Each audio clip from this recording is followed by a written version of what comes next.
Hi, I'm Dr. Todd Lizon from Lifestyle Integration. A question that I get a lot is how can I make vitamin recommendations based on a hair mineral test? It's a great question and there's some great science behind it. The answer is in relationships. Take a marriage, for example. Over the lifespan of a marriage, it is not always in perfect balance where the needs of each person is exactly 50-50. Sometimes through illness or other factors, one person may need sort of 80% of the time or 80% of the attention, but over the lifetime of that marriage, a relationship is generally going to be 50-50. I'll give you another example. Let's look at estrogen and progesterone. Let's say this is estrogen and let's say this is progesterone. They need to be in the right balance and the right amounts like this. Now what will often happen in people, this is a topic for another video, but what will often happen is estrogen becomes dominant. Now, what you need to do is restore that balance, and what a lot of modern medicine does is they simply say, well, let's just raise the progesterone, and you may then get them balanced, but they're both going to be high. What you really need to do in this situation is lower that estrogen level to restore the balance. Everything is in balance. Everything is in relationship to everything else, and we need to keep those relationships correct, and vitamins are in relationship with minerals.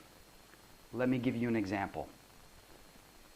Take calcium as the example. We know that if you want to raise the calcium level in someone, you give vitamin D.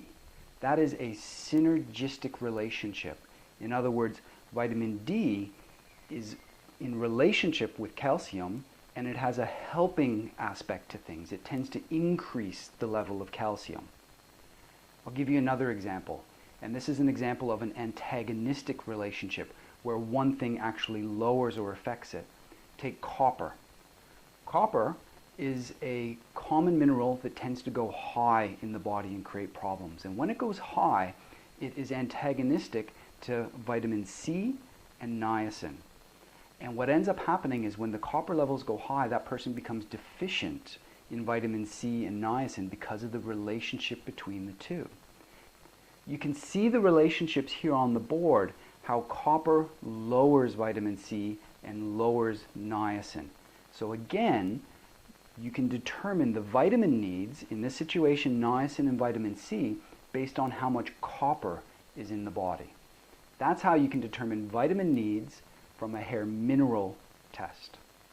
These are just two quick examples to try to illustrate this point, but I think you get the point. Nutritional balancing programs take all of this into account, and we've learned over the years exactly what all these relationships are and how much of something you need when one thing is showing high, etc. The programs are built for you, so we need that personalized hair tissue mineral analysis so that we can then put together a very personalized program of supplements to help you with your particular problems and conditions. So there you have it, the quick answer on how vitamin suggestions can be made from a hair mineral analysis. Until next time, keep well.